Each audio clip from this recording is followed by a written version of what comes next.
पाली वाले के लिए 101 कोड होगा, द्वितीय पाली के लिए 201 होगा और हिंदी में कुल मिला के 100 वस्तुनिष्ठ और 6 लघु उत्तरीय दीर्घ उत्तरीय प्रश्न होते हैं, जिसके लिए 3 घंटे 15 मिनट के समय दिया जाता है और यह पूर्णांक 100 नंबर का यह पेपर होता है। इस वीडियो को बनाने से पहले हम लोग एनसीईआरटी के हिंदी का पेपर, उसके बाद में बता दें तो 5 साल के question bank, model paper, guess paper को देखने के बाद इसमें आप लोग के लिए 100 वस्तुनिष्ठ प्रश्न लेकर आए हैं। क्योंकि अगर इस 100 प्रश्न जो बताया जा रहा है ना वीडियो में, इस 100 प्रश्न में आप अगर 100 प्रश्न का सही उत्तर ना भी दे तो कोई बात नहीं है, लेकिन अगर आप 70 से 80 प्रश्न याद करके जाते हैं तो निश्चित रूप से इसी में से प्रश्न रहने वाला है। तो चलिए आप लोग से एक छोटा सा रिक्वेस्ट है, बस रिक्वेस्ट यही है कि आप इस वीडियो को अंत तक देखिए। बिल्कुल अगर आपको वीडियो अच्छा लगे तो लाइक करिएगा और चैनल को सब्सक्राइब करिएगा, लेकिन पहले इस वीडियो को आप अंत तक जरूर देख ले। तो पहला प्रश्न आप देख पा रहे हैं, दिया हुआ है कि श्रम विभाजन और जाति प्रथा के लेखक कौन है। बिल्कुल चुना हुआ प्रश्न है, पूरे किताब से चुनकर, पूरे मॉडल पेपर से चुनकर आपको यह प्रश्न देखने के लिए मिल रहा है। चलिए, तो जो श्रम विभाजन और जाति प्रथा जो है ना, इसके लेखक बाबा साहेब भीमराव अंबेडकर जी है। ऑप्शन बी राइट हो जाएगा। और इस वीडियो में जितने भी प्रश्न बताया जा रहा है ना, उस सारे प्रश्नों का आप भी उत्तर देते चलिए, अगर आप पहले से याद किए हैं तो, ताकि आपका प्रैक्टिस भी हो जाए और अंत में आप गिन के बताइए कि कितने प्रश्न का आप उत्तर सही सही दिए हैं। तो 2 नंबर प्रश्न है कि डॉक्टर भीमराव अंबेडकर का जन्म कहाँ हुआ। तो डॉक्टर भीमराव अंबेडकर का जन्म जो है ना, ये एक महू प्रदेश में यानी मध्य प्रदेश में कहा जाए तो हुआ था। ऑप्शन ए बिल्कुल इसका राइट उत्तर हो जाएगा। 3 नंबर प्रश्न है कि आधुनिक सभ्य समाज श्रम विभाजन को आवश्यक क्यों मानता है। तो आधुनिक सभ्य समाज जो है ना, श्रम विभाजन को आवश्यक क्यों मानता है। तो इसका उत्तर हो जाएगा कार्य कुशलता के लिए मानता है। किसके लिए मानता है? कार्य कुशलता के लिए। ऑप्शन सी बिल्कुल इसका राइट उत्तर हो जाएगा। अगले प्रश्न है 4 नंबर प्रश्न में कि सेन साहब की 5 लड़कियां कैसी थी। तो सेन साहब की 5 लड़कियां जो है ना, याद कर लीजिएगा कि 5 लड़कियां सुशील थी। बिल्कुल डी इसका राइट उत्तर हो जाएगा। और प्रत्येक सुबह 6 बजे और शाम 6 बजे के इस यूट्यूब चैनल के द्वारा इसी प्रकार के वायरल ऑब्जेक्टिव प्रश्न देखने के लिए मिलता है। तो बिल्कुल इस वीडियो को लाइक करके इस यूट्यूब चैनल को सब्सक्राइब जरूर करिएगा, ताकि आपके बोर्ड एग्जाम में अच्छे अंक प्राप्त हो जाएंगे। तो दिया हुआ है 5 नंबर प्रश्न की खोखा के दांत किसने तोड़ा था। तो खोखा के दांत जो तोड़ने वाला था ना, याद रखिएगा कि मदन था। मदन यानी ऑप्शन 20 सही उत्तर हो जाएगा। अगले प्रश्न है कि सेन साहब की कार की कीमत है। तो सेन साहब की कार की कितनी कीमत लगाई गई थी। तो याद रखना है कि 7,500 लगाया गया था। ऑप्शन सी बिल्कुल इसका राइट हो जाएगा। तो बिल्कुल यह आप लोग के लिए प्रैक्टिस सेट ही मान लीजिए, क्योंकि इसमें जितने भी प्रश्न है ना, उस प्रश्न को हम कंप्लीट करेंगे कितने देर में।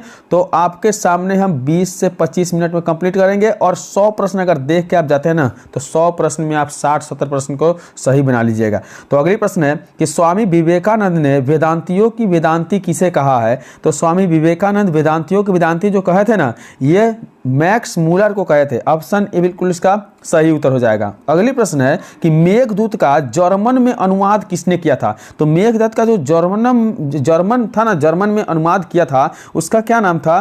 तो 8 नंबर प्रश्न का सही उत्तर हो जाएगा मैक्स मूलर था। क्या था? Max Muller. ऑप्शन सी बिल्कुल इसका राइट उत्तर हो जाएगा। अगली प्रश्न 9 नंबर प्रश्न में कि प्लेटो और कांट थे महान। प्लेटो और कांट थे महान, वो किस चीज के लिए। तो 9 नंबर प्रश्न देखिए, 9 नंबर प्रश्न है कि दार्शनिक। प्लेटो और कांट थे महान दार्शनिक, यानी ऑप्शन ए राइट उत्तर हो जाएगा। बिल्कुल इस वीडियो में नए एवं पुराने प्रश्न आपको देखने के लिए मिलेगा, क्योंकि देखिए जो 2025 में एग्जाम होने वाली है ना, वो थोड़ा सा नए भी क्वेश्चन आएंगे। तो चलिए 10 नंबर प्रश्न देखिए, दिया हुआ है कि नाखून का इतिहास किस पुस्तक में मिलता है।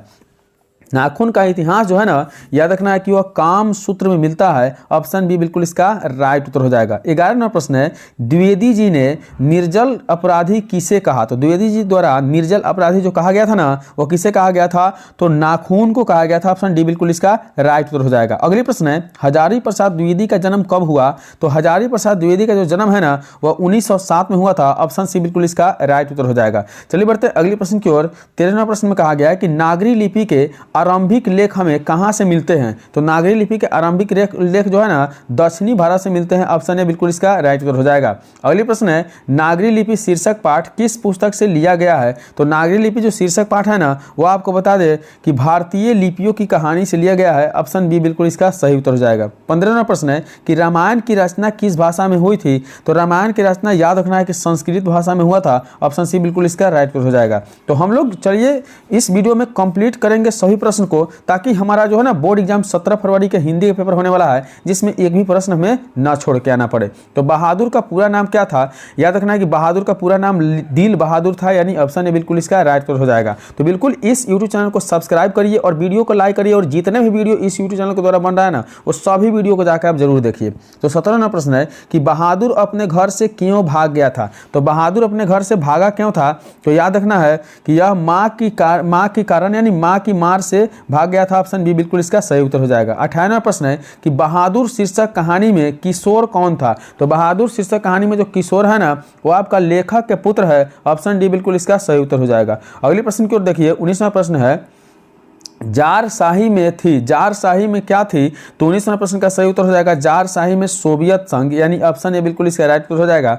अगले प्रश्न है कि साहित्य की परंपरा का पूर्ण ज्ञान किस व्यवस्था में संभव है? तो साहित्य की परंपरा का जो पूर्ण ज्ञान है ना, याद रखना है कि यह मिस्र जो है समाजवादी व्यवस्था में संभव है। ऑप्शन बी बिल्कुल इसका राइट उत्तर हो जाएगा। बिल्कुल इस वीडियो में जो है ना 100 प्रश्न आपको दिखाया जा रहा है, यानी 100 प्रश्न प्रैक्टिस कराया जा रहा है, ताकि बोर्ड एग्जाम में एक भी प्रश्न ना छूटे। तो वीडियो को जितने भी विद्यार्थी देख रहे हैं लाइक करना है और अंत तक जरूर देखना है। तो अस्मिता का अर्थ क्या है? तो 21 में पूछा गया कि अस्मिता का अर्थ जो होता है ना, पहचान होता है। ऑप्शन सी बिल्कुल इसका राइट उत्तर हो जाएगा। 22वां प्रश्न है कि पंडित बिरजू महाराज का जन्म कब हुआ था? तो पंडित बिरजू महाराज का जन्म जो है ना, याद रखना है कि 4 जनवरी 1938 में हुआ था। ऑप्शन सी बिल्कुल इसका सही उत्तर हो जाएगा। 23वां प्रश्न है कि शंभू महाराज बिरजू महाराज के कौन थे? तो शंभू महाराज जो था ना, बिरजू महाराज का चाचा थे। ऑप्शन बी बिल्कुल इसका सही उत्तर हो जाएगा। चलिए बढ़ेंगे अगले प्रश्न की ओर। 24वें प्रश्न में दिया गया है कि दिल्ली में हिंदुस्तान डांस म्यूजिक स्कूल किनका था? तो दिल्ली में हिंदुस्तान डांस जो म्यूजिक स्कूल था ना, वह याद रखना है कि निर्मला जी का था, यानी ऑप्शन ए बिल्कुल इसका सही उत्तर हो जाएगा। अगले प्रश्न है कि ला मादामोजेल दाविन्यो किसकी कृति है? तो मादामोजेल जो था ना, यह पिकासो की कृति था। ऑप्शन ए बिल्कुल इसका सही उत्तर हो जाएगा। अगले प्रश्न की ओर बढ़ते हैं। जीर्णोद्धार का अर्थ क्या होता है? तो जीर्णोद्धार का जो अर्थ होता है ना, वह होता है पुराने को नया करना, यानी ऑप्शन सी बिल्कुल इसका राइट उत्तर हो जाएगा, पुराने को नया करना। अगले प्रश्न 27वां प्रश्न है कि विलनत्व और अविनय के बीच कौन नदी है?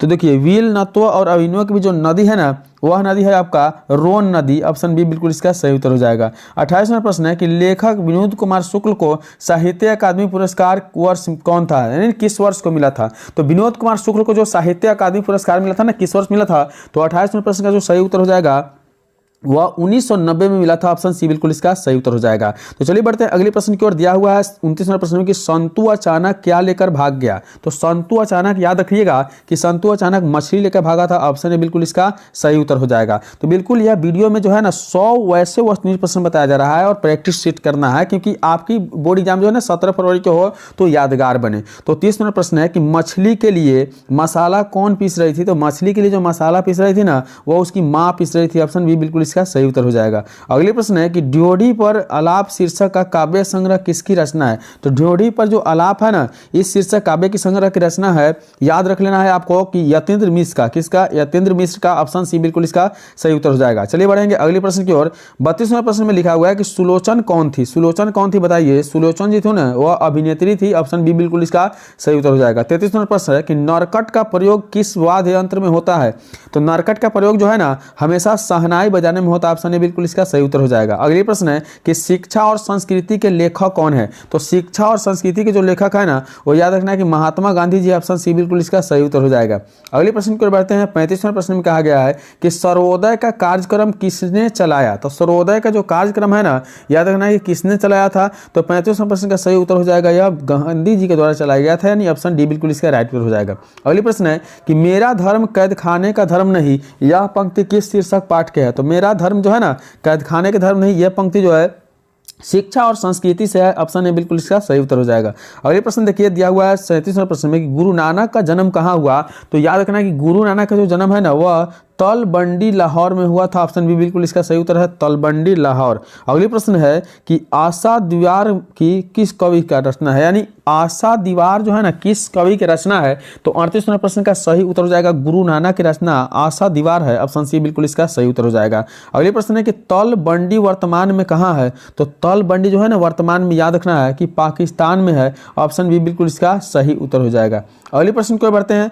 40वां प्रश्न है कि कवि रसखान किस राजवंश राजवंश से उत्पन्न हुए थे। तो कविराज जो थे ना, कविराज खान, वह आपको बता दें कि यह पठान राजवंश से क्या हुए थे, उत्पन्न हुए थे। ऑप्शन है बिल्कुल इसका सही उत्तर हो जाएगा। कंप्लीट इस वीडियो में हम लोग 100 वायरल ऑब्जेक्टिव प्रश्न देखने वाले हैं। तो जितने भी विद्यार्थी एग्जाम देने जा रहे हैं ना, सारे प्रश्नों को याद कर लीजिए और बिल्कुल आप बोर्ड एग्जाम के हिंदी पेपर में छाप कर चले आइए। तो वीडियो को लाइक करिए, यूट्यूब चैनल को जरूर सब्सक्राइब करिएगा। 41वां प्रश्न है कि तीहूपुर शब्द का अर्थ क्या है। तो तीहूपुर जो शब्द है ना, इसका अर्थ हो जाएगा तीनों लोक, यानी ऑप्शन डी राइट हो जाएगा। अगली प्रश्न है सवैया एवं छंद के सिद्ध कवि थे। तो सवैया एवं छंद के जो सिद्ध कवि थे ना, वह याद रखना है कि रसखान जी थे। ऑप्शन सी बिल्कुल इसका सही उत्तर हो जाएगा। अगली प्रश्न है 43वां प्रश्न कि मीर मुंशी जानकर किस कवि का वध किया था। तो मीर मुंशी जो थे ना, वह वध किए थे घनानंद का। ऑप्शन बी बिल्कुल इसका सही उत्तर हो जाएगा। अगली प्रश्न है कि घनानंद किस धारा के कवि है। तो घनानंद जी थे ना, वो आपको बता दें कि रीति मुक्त धारा के कवि थे। ऑप्शन ए बिल्कुल इसका सही उत्तर हो जाएगा। 45वां प्रश्न है कि कवि ने पर्जन्य किसे कहा है। तो याद रखना है कि कवि द्वारा पर्जन्य जो कहा गया है ना, वह बादल को कहा गया। ऑप्शन सी बिल्कुल इसका सही उत्तर हो जाएगा। तो चलिए इस वीडियो को हम फटाफट कंप्लीट करेंगे और इस वीडियो में जितने प्रश्न बताया जाना ना, सभी प्रश्न आपके बोर्ड एग्जाम में आने वाले हैं। तो एक एक प्रश्न को देखकर आप याद कर लीजिएगा, बीच में वीडियो को छोड़कर नहीं जाना है। तो 46वां प्रश्न में कहा गया कि हिंदुस्तानी नाम सुनी अब ए संकुची लजात, यह पंक्ति किस कविता से लिया गया है। तो हिंदुस्तानी नाम सुनी जो लजात है ना, यह लिया गया है आपको स्वदेशी से। ऑप्शन बी बिल्कुल इसका सही उत्तर हो जाएगा। 47वां प्रश्न है कि भारत सौभाग्य कितना प्रसिद्ध नाटक है। तो भारत सौभाग्य जो है ना, वो आपका प्रेम घन का प्रसिद्ध नाटक है। ऑप्शन ए बिल्कुल इसका सही उत्तर हो जाएगा। अगले प्रश्न है कि सुमित्रा नंदन पंत का जन्म कब हुआ था। तो सुमित्रा नंदन पंत का जो जन्म है ना, वो आपको बता दे 1900 में हुआ था, यानी 1900 ईस्वी में हुआ था। ऑप्शन डी बिल्कुल इसका सही उत्तर हो जाएगा। अगले प्रश्न के बढ़ते हैं 49वां प्रश्न पूछा गया है कि भारत माँ के श्रेष्ठ मुख की तुलना कवि ने किससे की है। तो भारत माँ के श्रेष्ठ मुख का तुलना जो है ना, कवि छायायुक्त चंद्र से किया है। ऑप्शन सी सही उत्तर हो जाएगा। अगले प्रश्न है कि रामधारी सिंह दिनकर किस लाल के प्रमुख कवि है। तो किस काल के प्रमुख कवि है रामधारी सिंह दिनकर। तो इस प्रश्न का सही उत्तर हो जाएगा उत्तर छायावाद काल के कवि है। ऑप्शन जो है बी बिल्कुल राइट उत्तर हो जाएगा। अगले प्रश्न की ओर बढ़ते हैं। 51वें प्रश्न में है कि सिंहासन खाली करो को की जनता आती है, ये किस कविता की पंक्ति है। कि सिंहासन खाली करो की जनता आती है, तो यह पंक्ति जो है ना, वह जनतंत्र का जन्म का है। ऑप्शन है बिल्कुल इसका राइट उत्तर हो जाएगा। बिल्कुल इस वीडियो को लाइक करिए, इस यूट्यूब चैनल को सब्सक्राइब करिए और वीडियो को अंत तक जरूर देखिएगा। अगेय का जन्म कब हुआ था। 7 मार्च 1911 को अगेय का जन्म हुआ था। ऑप्शन बी बिल्कुल इसका सही उत्तर हो जाएगा। अगले प्रश्न है कि पत्थर पर लिखी हुई जली हुई छाया किसकी साखी है। तो पत्थर पर लिखी हुई और जली हुई छाया जो है ना, किसकी साखी है। तो याद रख लेना कि यह साखी मानव की थी। ऑप्शन सी बिल्कुल इसका सही उत्तर हो जाएगा। अगले प्रश्न है 54 नंबर कि एक वृक्ष की हत्या कविता में कवि शहर को किससे बचाने की बात करता है। तो एक वृक्ष की हत्या में कवि जो है ना, शहर से किसके बचाने की बात करता है। तो यह याद रखिएगा कि नदीरों से बचाने की बात करता है। ऑप्शन डी बिल्कुल इसका सही उत्तर है नदीरों। अगले प्रश्न देखिए 55वें प्रश्न में कहा गया कि कवि वीरेन डंगवाल के अनुसार जीवन में महत्वपूर्ण क्या है। तो कवि वीरेन डंगवाल के अनुसार जो है ना, जीवन में महत्वपूर्ण उसकी संघर्ष है, यानी ऑप्शन बी बिल्कुल इसका सही उत्तर हो जाएगा। 56वां प्रश्न है कि अनामिका के पिता का नाम क्या था। तो अनामिका के पिता का नाम जो है ना, श्यामानंद किशोर थे। ऑप्शन ए बिल्कुल इसका सही उत्तर हो जाएगा। लौट कर आऊंगा फिर शीर्षक कहानी की रचना है। तो देखिए ये लौट कर आऊंगा जो है ना, किस शीर्षक की रचना है। तो याद रखना है कि 57वें प्रश्न का सही उत्तर हो जाएगा जीवानंद दास की रचना है। ऑप्शन सी बिल्कुल इसका राइट उत्तर हो जाएगा। तो चलिए हम अगले प्रश्न की ओर बढ़ते हैं। 58वां प्रश्न है कि दही वाली मंगमा कहानी का कहानीकार कौन है। तो दही वाली मंगमा कहानी का कहानीकार जो है ना, वो आपको बता दे कि श्रीनिवास जी हैं। ऑप्शन बी बिल्कुल इसका सही उत्तर हो जाएगा। तो इस वीडियो को जितने भी विद्यार्थी देख रहे हैं ना, इस वीडियो को लाइक करिए और यूट्यूब चैनल को सब्सक्राइब नहीं किए तो सब्सक्राइब करिए और बिल्कुल अंत तक देखना है और लास्ट में गिनकर बताना है कितने प्रश्न को आप सही किए थे। तो 59वां प्रश्न है कि स्वेच्छासेवक दल का गठन किसने किया। तो स्वेच्छासेवक दल के गठन जो है ना, ये आपको बता दे कि गुण निधि के द्वारा किया गया था। ऑप्शन ए बिल्कुल सही उत्तर हो जाएगा। अगले प्रश्न है कि सीता रुआसी क्यों हो गई। तो सीता जो रुआसी हो गई ना, वह देखिए बेटों को दुत्कार नहीं, अपना काला ओढ़ना देखकर। ऑप्शन सी बिल्कुल इसका सही उत्तर हो जाएगा। अगले प्रश्न है कि चौ का उच्चारण स्थान क्या है। तो चौ का जो उच्चारण स्थान है ना, वह तालु होता है। ऑप्शन बी बिल्कुल सही कर लीजिएगा। व्यंजन के कितने प्रकार होते हैं। 62वें प्रश्न में व्यंजन के याद रखना है कि 3 प्रकार होते हैं। ऑप्शन ए बिल्कुल सही उत्तर हो जाएगा। खेत शब्द क्या है। तो याद रखना है कि खेत जो है ना, एक प्रकार के तद्भव शब्द है। ऑप्शन बी बिल्कुल सही उत्तर हो जाएगा। पंकज शब्द है, पंकज कौन सा शब्द है, याद रखना है कि पंकज जो है ना एक देशा शब्द है, ऑप्शन सी उत्तर हो जाएगा। तो बिल्कुल इंपॉर्टेंट वीडियो है आपके बोर्ड एग्जाम के लिए, जितने भी प्रश्न बताए जा रहे हैं सभी प्रश्नों को आप देख कर जाइए और पूरे प्रश्न को सही सही करके आइए। तो जिन संज्ञाओं से एक ही प्रकार की वस्तुओं अथवा व्यक्तियों का बोध होता है उन्हें हम क्या कहते हैं, तो उन्हें हम क्या कहते हैं, तो याद रखिए जाएगा 65 प्रश्न का सही उत्तर जो हो जाएगा ना, उन्हें हम जातिवाचक संज्ञा कहते हैं, ऑप्शन सी राइट उत्तर हो जाएगा। 66वां प्रश्न है कि हिंदी में शब्दों का लिंग निर्धारण, तो हिंदी में शब्दों का लिंग निर्धारण जो है ना वह आपका संज्ञा के द्वारा होता है, ऑप्शन बी बिल्कुल इसका सही उत्तर हो जाएगा। अगले प्रश्न है 67वां प्रश्न में कि छात्र शब्द का स्त्रीलिंग रूप क्या होगा, तो छात्र शब्द का स्त्रीलिंग रूप जो है ना वो आपका छात्रा होगा, ऑप्शन ए सही उत्तर हो जाएगा। 68वां प्रश्न कि नदी शब्द का बहुवचन क्या होगा, तो नदी शब्द का बहुवचन जो है ना वो आपका नदिया हो जाएगा, ऑप्शन सी उत्तर। अगले प्रश्न की ओर बढ़ते हैं, श्याम कलम से लिखता है किस कारक का उदाहरण है, तो श्याम कलम से जो लिखता है ना यह एक प्रकार के कर्ण कारक का उदाहरण है, ऑप्शन बी बिल्कुल सही उत्तर हो जाएगा। अगले प्रश्न की ओर बढ़ते हैं 70वां प्रश्न में कहा गया है कि सोहन राम को रुपया देता है किस कारक का उदाहरण है, तो सोहन राम को जो रुपया देता है ना यह जो है कर्म कारक का उदाहरण है, ऑप्शन ए बिल्कुल इसका सही उत्तर हो जाएगा। अगले प्रश्न में दिया हुआ है 71वां प्रश्न में कि दाल में कुछ गिर गया इस वाक्य में कुछ की सर्वनाम का उदाहरण है, तो दाल में कुछ गिर गया ना यह जो है ना किस का उदाहरण है, याद रखना है कि अनिश्चय वाचक का उदाहरण है, ऑप्शन बी बिल्कुल इसका सही उत्तर हो जाएगा। निम्न में कौन शब्द सर्वनाम है, तो याद रखना है कि सर्वनाम शब्द जो होता है ना आप सर्वनाम शब्द है, ऑप्शन सी सही उत्तर हो जाएगा। 73वां प्रश्न है कि सप्ताह शब्द का विशेषण क्या होगा, तो सप्ताह जो शब्द है ना इसका विशेषण याद रखना है कि साप्ताहिक होगा, ऑप्शन सी राइट उत्तर हो जाएगा। चलिए बढ़ेंगे अगले प्रश्न की ओर। 74वां प्रश्न पूछा गया है इनमें से गुणवाचक विशेषण कौन सा है, तो गुणवाचक विशेषण कौन सा है बताइए। 74वां प्रश्न का इंपॉर्टेंट प्रश्न है। तो गुणवाचक विशेषण जो है ना नया होता है गुणवाचक विशेषण, ऑप्शन बी सही उत्तर हो जाएगा। तो जितने विद्यार्थी इस वीडियो को देख रहे हैं इस वीडियो को लाइक करिए और इस यूट्यूब चैनल को सब्सक्राइब जरूर करिएगा। तो 75वां प्रश्न है कि सीता रो रही है किस काल का उदाहरण है, तो याद रखना है कि सीता जो रो रही है ना वह एक प्रकार के वर्तमान काल के उदाहरण है, ऑप्शन ए बिल्कुल इसका सही उत्तर हो जाएगा। शुभम मुझे किताब लिखाता है, शुभम मुझसे किताब लिखाता है, यह जो है ना किस काल का उदाहरण है, याद रखना है कि प्रयत्नात्मक क्रिया का उदाहरण है, ऑप्शन जो है सी बिल्कुल सही उत्तर हो जाएगा। अगले प्रश्न की ओर बढ़ते हैं। 77वां प्रश्न पूछा गया है कि भारत के प्रधानमंत्री किस कारक का उदाहरण है, तो भारत के जो प्रधानमंत्री है ना यह किस पदबंध का उदाहरण है, सॉरी पदबंध पूछा जा रहा है। तो 77वां प्रश्न का सही उत्तर हो जाएगा संज्ञा पदबंध, ऑप्शन बी राइट उत्तर हो जाएगा। बिल्कुल सही प्रश्न इंपॉर्टेंट है, वीडियो को अंत तक देखना है और सारे प्रश्नों का उत्तर देना है और काउंट करके अंत में जरूर बताइएगा। तो दिया है 78वां प्रश्न में कि जो लोग परिश्रम करेंगे उन्हें सफलता अवश्य मिलेगी, ये किस कारक का उदाहरण है, तो 78वां प्रश्न का सही उत्तर हो जाएगा यह जो है ना मिश्र वाक्य का उदाहरण है, ऑप्शन ए बिल्कुल सही उत्तर हो जाएगा। अगले प्रश्न को बढ़ते हैं। 79वां प्रश्न है कि कछुए ने खरगोश को हरा दिया किस वाक्य का उदाहरण है, तो कछुए ने खरगोश को हराया ना यह जो है सरल वाक्य का उदाहरण, ऑप्शन बी सही उत्तर हो जाएगा। अनुकूल शब्द में उपसर्ग है, तो यह देखना है कि अनुकूल शब्द में उपसर्ग जो है ना वह आपको याद कर लेना है कि 80वां प्रश्न का सही उत्तर हो जाएगा सी अर्थात अनु, बिल्कुल सी राइट उत्तर हो जाएगा। अगले प्रश्न है कि व्यवस्था से पूर्व कौन सा उपसर्ग लगाए कि उसका अर्थ विपरीत हो जाए, तो व्यवस्था से पूर्व जो कौन सा उपसर्ग लगाए कि उसका अर्थ विपरीत हो जाए, तो 81वां प्रश्न का सही उत्तर हो जाएगा यानी हम लगा सकते हैं अ, यानी ऑप्शन डी बिल्कुल सही उत्तर हो जाएगा। अगले प्रश्न की ओर बढ़ते हैं। 82वां प्रश्न पूछा गया है कि हिंदी में प्रत्यय होते हैं, बताइए हिंदी में प्रत्यय कितने होते हैं, तो याद रखना है कि 82वें प्रश्न का जो सही उत्तर है ना हिंदी में प्रत्यय वह आपका ऑप्शन दो हो जाएगा, यानी ऑप्शन बी सही उत्तर हो जाएगा दो। अगले प्रश्न है कि खिलाड़ी शब्द में प्रत्यय है, देखिए खिलाड़ी शब्द में कौन सा प्रत्यय है, तो याद रखना है खिलाड़ी में आड़ी प्रत्यय, ऑप्शन सी बिल्कुल सही उत्तर हो जाएगा। अगले प्रश्न है कि यद्यपि शब्द का संधि विच्छेद क्या होगा, तो यद्यपि जो शब्द का संधि विच्छेद है यदि जोड़ अपि होता है, ऑप्शन ए बिल्कुल सही उत्तर हो जाएगा। चलिए बढ़ेंगे अगले प्रश्न की ओर। हम लोग पूरे 100 प्रश्न देखने वाले हैं इस वीडियो में। दिया हुआ है कि ज्योतिर्मय किस संधि का उदाहरण है, यानी ज्योतिर्मय किस संधि का उदाहरण है, तो 85वां प्रश्न का सही उत्तर हो जाएगा व्यंजन संधि का उदाहरण, ऑप्शन बी सही उत्तर हो जाएगा। अगले प्रश्न है कि सचितानंद द्वारा सचितानंद शब्द का संधि विच्छेद क्या है, सॉरी सचितानंद शब्द का संधि विच्छेद जो है ना याद रख लेना है कि यह सत जोड़ चित जोड़ आनंद होगा, ऑप्शन सी राइट उत्तर हो जाएगा। अगले प्रश्न है भाई बहन कौन सा समास है, तो याद रखिएगा कि भाई बहन जो है ना द्वंद्व समास है, ऑप्शन डी सही उत्तर हो जाएगा। अगले प्रश्न की ओर बढ़ेंगे। दिया हुआ है 88वें प्रश्न में कि विद्यार्थी शब्द कौन सा समास का उदाहरण है, तो विद्यार्थी जो शब्द है ना वो आपका कर्मधारय समास का उदाहरण है, ऑप्शन ए बिल्कुल सही उत्तर हो जाएगा। अगले प्रश्न है 89 नंबर प्रश्न कि अग्नि का पर्यायवाची क्या है, तो अग्नि का पर्यायवाची जो है ना वह है मधुकेतु, मधुकेतु यानी ऑप्शन बी बिल्कुल सही उत्तर हो जाएगा।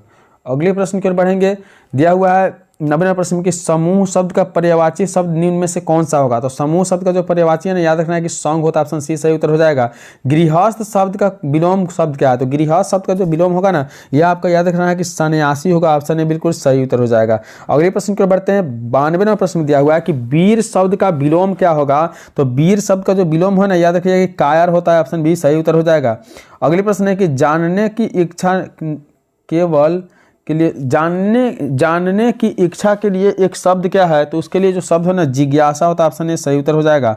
अगले प्रश्न है कि जिसके शेखर पसंद होता है उसके लिए शब्द क्या है? तो जिसके शेखर पर चंद होता है ना, उसे हम चंद्रशेखर कहते हैं, ऑप्शन बी इसका सही शब्द है। अगले प्रश्न को बढ़ते हैं। देखिए 95वां प्रश्न है कि खून पसीना एक करना मुहावरे का सही अर्थ क्या है? तो खून पसीना एक करना मुहावरे का जो अर्थ है ना, वह है कठिन परिश्रम करना, ऑप्शन बी बिल्कुल राइट उत्तर हो जाएगा। तो बिल्कुल इस वीडियो को लाइक करिए, अभी तक यूट्यूब चैनल को सब्सक्राइब नहीं किया तो बिल्कुल सब्सक्राइब करिए, और अंत में आप वीडियो को जितने प्रश्न देखे हैं उसमें कितने सही है गिन के जरूर बताइएगा। फूंक फूंक कर पैर रखना मुहावरे का अर्थ क्या है? तो फूंक फूंक कर पैर रखने मुहावरे का जो अर्थ होता है ना, याद कर लीजिएगा कि यह होता है सोच विचार कर काम करना, ऑप्शन सी बिल्कुल सही उत्तर हो जाएगा। अगले प्रश्न देखिए 97वां प्रश्न है कि निम्नलिखित शब्दों में कौन सा शब्द शुद्ध है? तो शुद्ध शब्द को याद रखिएगा कि यह वाहिनी शब्द जो है शुद्ध है, बिल्कुल लिखावट की फर्क है, वाहिनी बिल्कुल शुद्ध है। 98वां प्रश्न है कि निम्न में से कौन शुद्ध शब्द है? तो कौन शुद्ध शब्द है ना, याद रखना है कि 98वें प्रश्न का शुद्ध शब्द जो होगा ना, वह आपका हो जाएगा आगामी, ऑप्शन सी सही उत्तर हो जाएगा। 99 नंबर प्रश्न है कि कम खाने वाले के लिए एक शब्द क्या है? तो कम खाने वाले के लिए जो शब्द बनता है ना, वो अल्पहारी होता है, ऑप्शन ए। अगले प्रश्न 100वें प्रश्न को देखेंगे, दिया हुआ है 100वें प्रश्न में कि आधुनिक शब्द का विपरीतार्थक शब्द क्या होगा? तो आधुनिक शब्द का विपरीतार्थक शब्द जो है ना, प्राचीन होता है। तो चलिए इसी के साथ इस वीडियो में 100 वस्तुनिष्ठ प्रश्न कंप्लीट हुआ है, और यहाँ से आपका खंड ब से जो है ना विषयनिष्ठ यानी प्रश्न उत्तर वाला प्रश्न आएगा। तो बिल्कुल इस वीडियो को शुरू से अंत तक देखें, इसके लिए बहुत बहुत धन्यवाद। वीडियो को लाइक करिए, यूट्यूब चैनल को सब्सक्राइब करिए। चलिए मिलेंगे अगले वीडियो में, तब तक के लिए बाय।